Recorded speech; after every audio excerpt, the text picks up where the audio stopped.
Começa agora o podcast Agro e Prosa com o jornalista Divino Ronaldo. Esse podcast tem por objetivo falar do agronegócio de um jeito descontraído, fácil e descomplicado. Com vocês, Divino Ronaldo e o Agro e Prosa. Hoje eu irei entrevistar Marcelo Rentes Ramos, médico veterinário com mestrado e PhD em nutrição de ruminantes. E o tema da nossa entrevista será a qualidade da forragem, ajudando a superar os altos preços das commodities.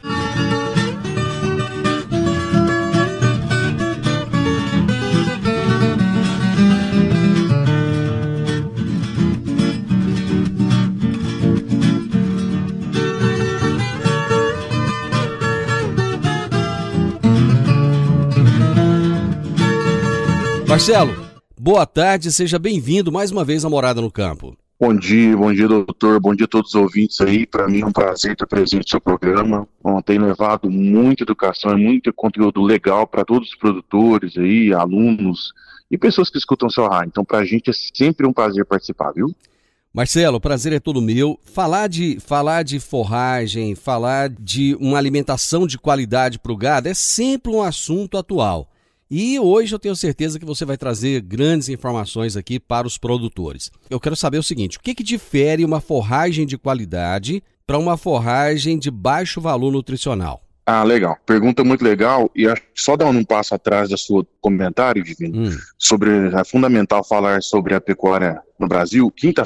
Nessa próxima quinta-feira agora, eu vou fazer uma palestra para os americanos sobre a pecuária leiteira no Brasil. Opa! E eu puxei alguns dados do Departamento de Agricultura dos Estados Unidos, sumarizando também com alguns dados brasileiros, e não o agronegócio, mas a pecuária, pelo menos que foi levantado pelo USDA, representa 10% do PIB no Brasil. 10%? Então, e quando se pega o agronegócio, então é 10% do PIB. Então, quando se pega o agro em geral, que aí inclui milho, soja, fruta, tudo, né? Aí nós vamos para um número bem maior, mas somente a pecuária, quando você olha, nós somos o maior produtor, exportador de carne, aí de bovina, depois vem frango, então assim, nós somos muito importantes, né? Tem um livro, que a tradução dele, O Mundo é Plano, que fala, se o mundo fosse um país só, a China seria onde as coisas seriam produzidas, o cérebro seria os Estados Unidos e o Brasil seria onde a comida seria produzida. Isso está se tornando cada vez mais realidade, porque nós utilizamos do nosso solo um pedacinho muito pequeno para produzir grande parte da comida que hoje é ofertada no mundo. Então nós temos aí uma área muito grande do país a ser explorada, sem tocar na Amazônia. Que as nossas queimadas com a Amazônia, ela reduziu muito. Mas vamos lá. Então, assim, importantes informações, nós estamos falando de algo muito importante para o nosso país e para o mundo, porque vamos nos consolidar como o maior produtor de alimento para o mundo. Uma forragem de qualidade, como diferenciar uma forragem de qualidade e uma forragem sem qualidade? Primeiro, quando nós estamos falando de forragem, quem vai consumir essa forragem é um ruminante. Então, para um ruminante, inclusive, a pessoa que desenvolveu essa metodologia, que para nós, nutricionistas, é o papa da nutrição de ruminantes, chama-se Dr. Peter Van Soest. Ele faleceu recentemente. Ele desenvolveu uma metodologia, porque os monogástricos usam o conceito de fibra bruta.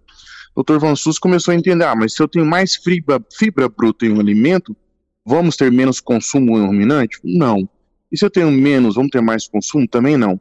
Então ele desenvolveu um conceito de fibra em detergente neutro, muito legal, muito simples, na qual tem uma correlação muito forte com o desempenho do animal. Então a primeira coisa numa forragem é a quantidade de fibra em detergente neutro. Quanto mais fibra, a tendência é que a forragem seja de menor qualidade, e quanto menos fibra, a tendência é que a forragem seja de maior qualidade. Em adição, especificamente para a forragem mais importante que nós temos no nosso país, que é a silagem de milho, eu quero amido. Quanto mais amido, melhor. Quanto menos amido, pior. Inclusive, isso vai impactar muito na quantidade de soja e milho e ração que eu vou oferecer para os meus animais. E depois os dois fatores importantíssimos, que é a digestibilidade da fibra e digestibilidade do amido. Para pastagens, primeiro, a quantidade de fibra, e em segundo, a quantidade de proteína bruta, que é dependente da quantidade da fertilidade de que a gente de nitrogênio no pasto. Bom, então baseado no que você falou, eu posso entender então que a forragem ela está diretamente relacionada com o desempenho animal, no ganho de peso na produção de leite. Está correto essa minha linha de raciocínio? Sim, por uma questão simples. Na pecuária leiteira, normalmente, metade do que o animal come é forragem. Então, você vai pegar uma vaca leiteira, ela vai consumir 20 quilos de matéria seca, metade disso é forragem. Pode ser que venha de pasto, que venha de silagem, alguma coisa. Então, se eu tenho alguma coisa que nós conseguimos aplicar o princípio de Pareto, né, que poucos representam muito, né, 20, 30% dos meus clientes representam 60%, 70% do meu faturamento, forragem é Pareto. Então, eu preciso tomar cuidado, porque é metade do que eu coloco no meu prato. É como se fosse pra gente, talvez, uma analogia, o arroz. O arroz, ele é metade da nossa alimentação diária, porque ele está presente no prato brasileiro, e depois a gente vem com o feijão, um pouquinho de uma carne. Ao diminuir a quantidade de arroz, ele vai impactar no quanto você vai ganhar e no quanto você vai comer. Marcelo, por que o animal tem necessidade de ruminar? Eu acho que muitas pessoas têm essa dúvida. O ruminante é um ponto interessante, que ele tem uma câmara logo após o esôfago, que é muito grande, que por ter essa câmara, permitiu que esse animal sobrevivesse em condições praticamente inóspitas para vários outros tipos de animais. E essa câmara, o que ela faz? É como se fosse, exatamente, inclusive quando eu fazia o meu PhD em Missouri, tinha um outro rapaz que fazia uma disciplina de fermentação com a gente, e ele trabalhava com a rede de esgoto. É exatamente um processo de fermentação, é fermentar. Então, por isso que o ruminante é interessante.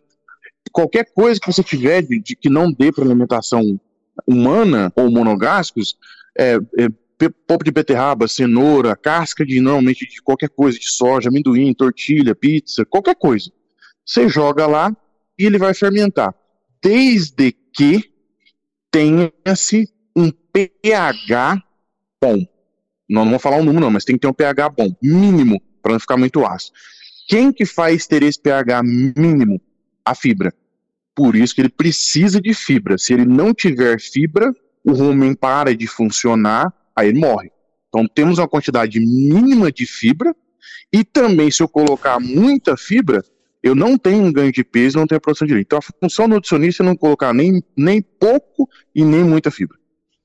Mas funciona mais ou menos como o ser humano, que ao consumir muita fibra, a gente acaba tendo que consumir um volume de água maior. No caso do bovino acontece a mesma coisa ou não? De água, não. A quantidade de água que o bovino consome está correlacionado com a quantidade de comida total que ele come. E vai variar muito no nosso país de forma muito profunda, com uma coisa que a gente chama de estresse térmico. Né? A gente sofre muito com o calor no nosso país. Então, nós podemos sair numa relação, por exemplo, de 3:1, até de 7:1. 7 litros de água para 1 quilo de matéria seca consumida. Isso acontece no verão. Mas já foi muito amenizado, inclusive aí na região de Rio Verde, inclusive na região do Goiás, porque nos últimos 6, 5 anos, nós implementamos um tipo de instalação, que chama-se Compost Barn, que nós tiramos a vaca do sol. Aí subiu 5, 6, 7 quilos de leite por vaca na propriedade. Agro e Prosa.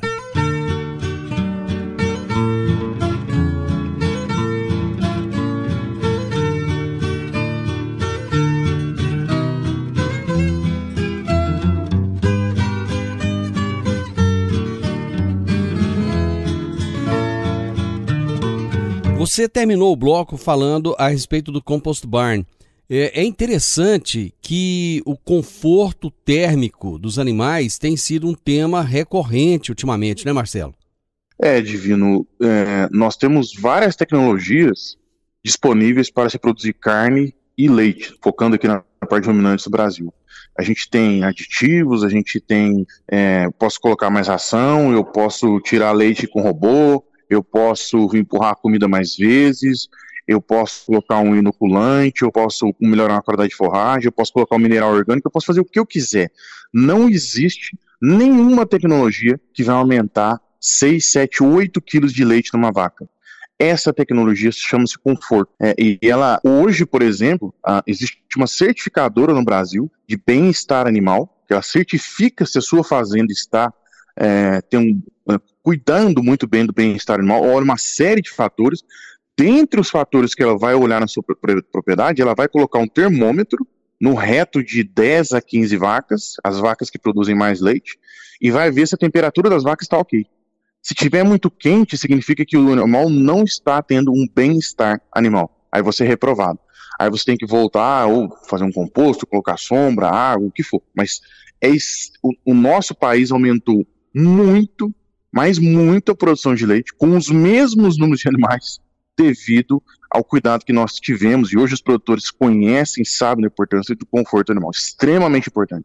Mas é interessante que mesmo com esses números que você traz aí, que são números muito relevantes, a gente vê aquele monte de animal no sol o dia inteiro. Por que isso acontece com tanta frequência? Isso aí já é questão humana, né? A gente, por exemplo, às vezes você chega num restaurante que você fica lá, você não é bem atendido, você demora para a comida ser servida. Às vezes você chega no hotel, você vai a trabalho, o Wi-Fi não funciona direito. Às vezes você vai estacionar o carro, um manobrista não te dá atenção. Às vezes você pega um Uber, ele nem pega a sua mala. Então, esse ser humano, esse tipo de ser humano, que infelizmente ainda tem as vacas no solo, tô falando isso de forma muito profunda para a pecuária leiteira, ele é esse tipo de ser humano que ele ainda não teve educação. Ele não entendeu a importância que tem eu ajudar a pegar a mala de um cliente do Uber, a importância que tem eu ter um bom Wi-Fi no hotel, a importância de ser bem atendido no restaurante. Por quê? Porque ele é o cliente. E o cliente do dono da fazenda é a vaca. Aí ela não produz, ele não ganha dinheiro. Tá. Que linha de pensamento interessante essa sua. Muito interessante. E é engraçado que afeta diretamente o bolso das pessoas, né, Marcelo? Você pega... Se você tiver 100 vacas, se você tiver 50 vacas aí no Goiás, cada vaca está produzindo, nesse sol aí, na média, 15 quilos de leite. Se você levá-las para o composto, você vai passar de 15 para 20, no mínimo. São 5 litros de leite a mais por vaca por dia. Vezes 50, são 250 litros de leite a mais por vaca por dia. Hoje o leite de R$2 são R$500 de faturamento a mais. Vezes 30, são 15 mil. Olha o impacto que isso tem no negócio. É interessante, né? Como que as pessoas muitas vezes não observam isso, né? Bom, você falou da qualidade da forragem que tem que se ter, e a quantidade de forragem disponível, ela afeta o desempenho do animal? Vou só dar um passo atrás no seu comentário, que eu acho muito legal, porque a maioria dos negócios que têm sucesso, eles têm um avaliador, o NPS, que é o Net Promoter Score. É que ela fala assim, como foi você visitou o gerente do banco? Que nem você dá para ele de 0 a 10. Você vê aqui no restaurante, você vai no aplicativo, né, ele te ranqueia, e o Uber também ranqueia, aquele Uber ruim, tchau. O produtor, né, ele não tem esse ranqueamento para ele. Então, para você ter sucesso na atividade, você tem que ter muito mais sentimento com os seus animais sem ter o NPS. Então o produtor precisa de colocar metas e indicadores, que não é fácil, né, para que ele sinta isso. Mas vamos lá, quantidade de forragem. Hoje, no momento que nós estamos vivendo de altíssimo preço de milho e de soja, basicamente, a gente tem uma série de subprodutos, caroço, polpa, farinha de algodão, uma série que a gente pode utilizar, mas a pecuária brasileira e a mundial, o leite e a carne, mundialmente falando, porque a gente conhece os players que estão no mercado, são dependentes de milho e soja. Por isso que eles são tão importantes. E só abrindo um parênteses, o mundo é dependente de milho. Porque não foi feito um estudo recentemente com um hambúrguer mais consumido do McDonald's, um hambúrguerzinho de lá com pão, queijo, fatia de gergelim e hambúrguer. E concluiu-se que metade do carbono naquele hambúrguer vem do milho. Mas como que vem do milho? Simples. O pão tem parte ali, né, que vem do amido. O queijo, a vaca teve que comer o milho, né, que produziu queijo. A carne, o boi teve que comer o milho. Ainda mais se for a carne americana, que 100% dos animais são confinados em uma dieta com 50% de amido, ou seja, 6, 7 quilos de milho por animal. Então o milho, ele tem importância para a sociedade em geral. Agora, finalmente respondendo a sua pergunta, A quantidade de forragem ela é muito importante, porque, como disse, nesse momento que nós estamos vivendo, ela é a base que determina quanto de milho ou quanto de soja que o produtor vai ter que dar. Então, hoje eu posso produzir a mesma quantidade de leite com, por exemplo, 5 quilos de milho e 4 quilos de soja, com a minha forragem base. Eu vou ter um custo de produção desse leite. Ou, se eu tiver uma forragem melhor, eu posso colocar mais forragem e passar a tirar leite com 3 quilos de milho e 2 quilos de soja. O custo de produção, ele é muito menor.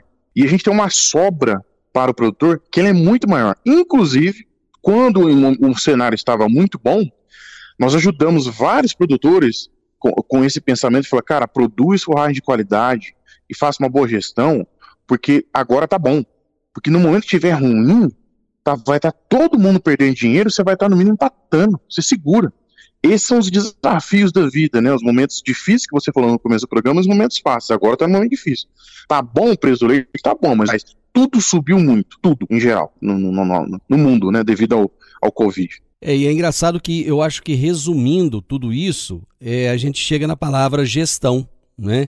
Que é uma palavra que eu ouço aqui em quase toda entrevista. É ter gestão, boa gestão naquilo que se faz. E na pecuária não é diferente, né? Eu acho que você resumiu assim, com excelência todos os negócios que eu vejo.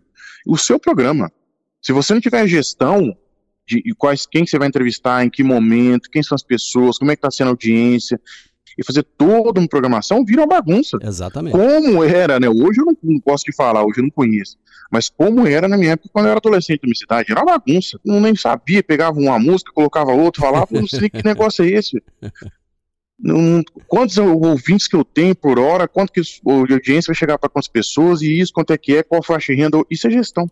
Então a gestão, ela é imprescindível para qualquer negócio. Agro e Prosa, falando do agronegócio de um jeito descontraído, fácil e descomplicado.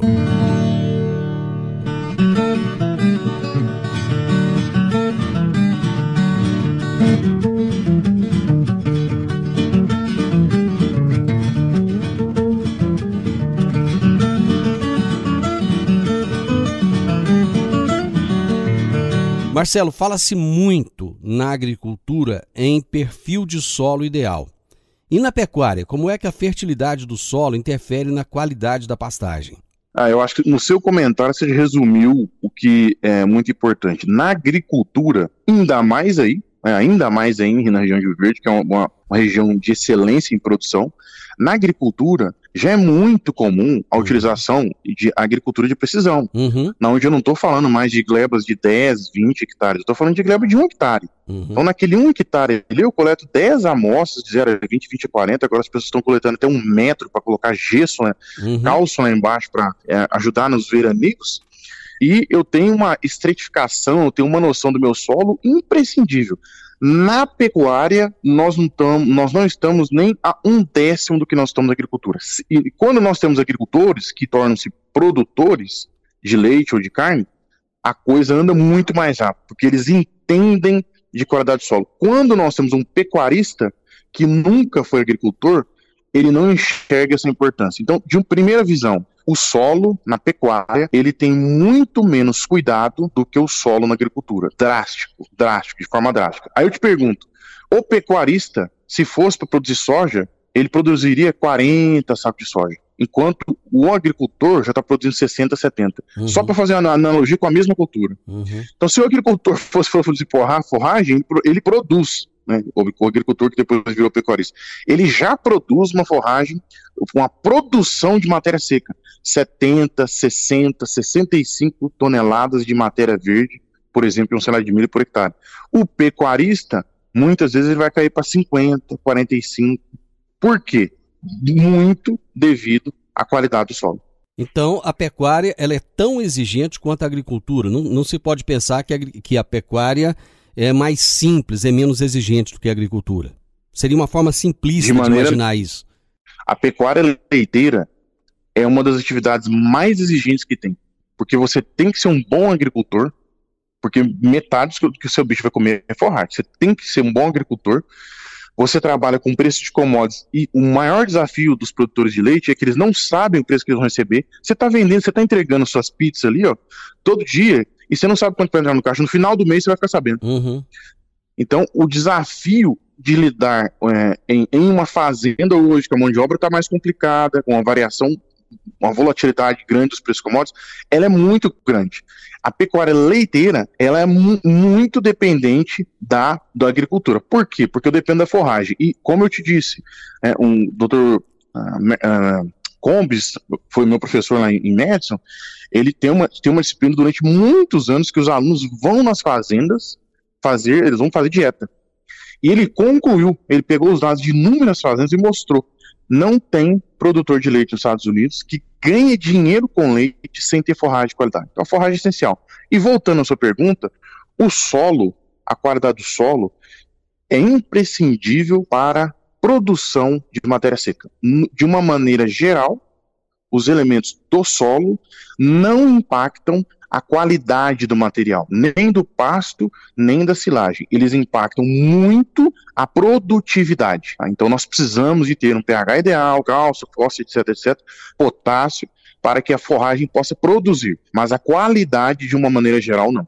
E é interessante porque existe ainda um outro critério, que é a escolha da espécie de planta ideal. Né? Ele não pode simplesmente colocar qualquer coisa lá e jogar qualquer semente, nascer qualquer coisa, que não é assim que funciona, né? Correto, Divino. E a gente tem falado muito isso ao redor do Brasil, na qualidade. Se você quer impactar a qualidade do seu pasto, de azevém, de braquiária, de tifton, silagem de sorgo, de que for, metade da qualidade está na genética.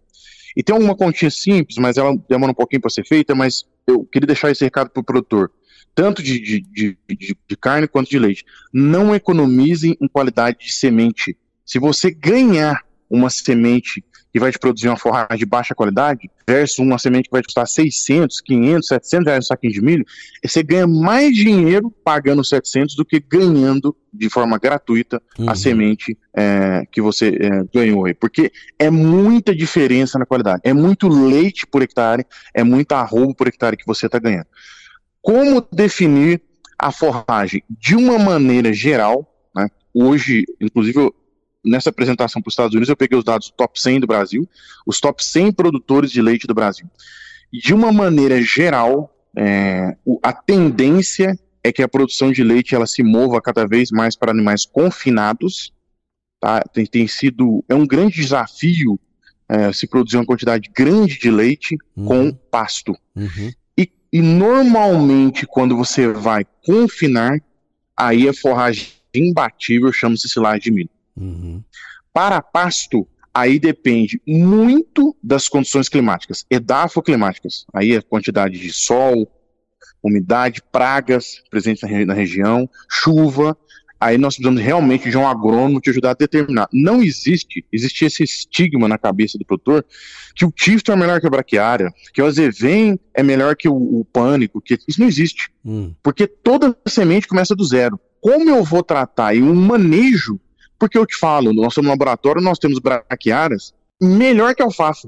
Melhor que alfafa. Nós temos alfafa de manejo péssimo, porque ainda nós não aprendemos a trabalhar com alfafa.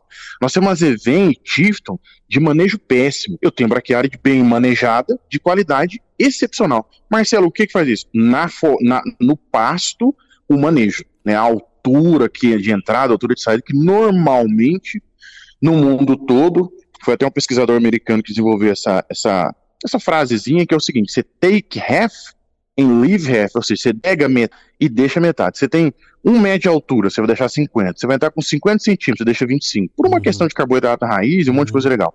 Então, são desses dois conceitos. Se você for fechar, o que é a tendência mundial, a silagem de milho, ela é a forragem. Se a gente cortar no cabo, essa produção de leite e carne. E pasto é dependente da localização. Não tem um estigma que o tifton é melhor que o pânico, que é melhor que o mombraça, e não existe isso. Existe manejo e gestão na produção. Pois é, mas como é que o produtor vai saber se a forragem que ele tem disponível lá para os animais dele está com um bom valor nutricional ou não? Legal.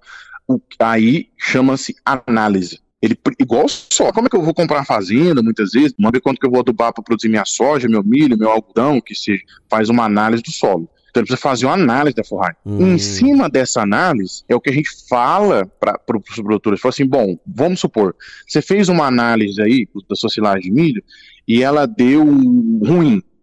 Primeiro ponto, nós vamos ter que passar ela, eu considero ela no vermelho, nós vamos ter que passar ela o ano que vem para amarelo, o ano que vem. Esse ano você já não tem como fazer mais nada. O ano que vem ela vai passar para médio e depois no outro ano nós vamos passar ela para o verde, que é top. Então, primeiro, você tem que saber onde você está. Né? Exatamente como o conceito que a gente discutiu aí de estresse térmico. Eu tenho animais, minha fazenda tem animais com estresse térmico, eu não sei, eu não meço, então você tem que medir. Aí o pessoal vai aí, coloca o termômetro nas vacas e fala, eu tenho estresse térmico, mas quando severo ou tá muito ruim, eu tô perdendo 3 kg de leite por vaca dia, vão melhorar. E se eu consigo atuar rápido, eu consigo atuar imediatamente.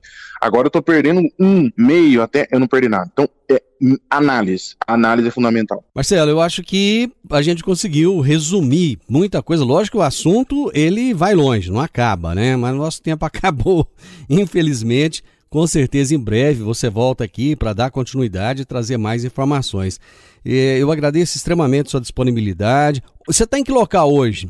Hoje nós estamos rodando aqui o Mato Grosso do Sul, a gente está em Campo Grande, semana que vem no Mato Grosso. E para a gente é sempre um prazer estar presente no seu programa, porque a gente sabe que as pessoas que estão escutando estão pensando, discutindo e implementando essas informações. O que a gente não pode hoje, né, o Elon Musk fala lá, o presidente da Tesla, né, tudo que você quiser hoje tem no Google. Praticamente você quer fazer qualquer faculdade tem no Google. Isso. Agora, se você precisa tomar uma ação, você precisa gerar uma ação, aí é o que só depende de você. Então, o conhecimento, o divino, de forma muito clara, como se produzir leite com excelência, como se produzir carne com excelência, esse conhecimento a gente passa de forma muito clara. Agora nós temos uma distribuição na gestão do negócio. Como funciona uma boa padaria? Como funciona um bom supermercado? Isso é sabido o que nós vamos fazer. Por que a gente não faz todo dia? Então esse é um grande desafio e passa a ser humano. Então nós vamos intensificar o uso de máquinas no nosso país, no nosso mundo, e já foi intensificado? Sim, muito. E o que vai diferenciar os negócios vai ser a parte humana, não tem a menor dúvida. Então, pra gente, volto a dizer, é um prazer, te conheci recentemente aí na visita a Rio Verde, foi um prazer te conhecido, e conta com a gente, porque eu gosto muito de participar em programas que as pessoas vão gerar alguma atividade, questionamento, e vamos pra frente, o importante é pra frente. Muito obrigado, Marcelo, um abraço pra você. Um abraço, com Deus, doutor. Você ouviu o podcast Agro e Prosa. Se gostou, compartilhe, recomende e nos siga nas diferentes plataformas de podcast.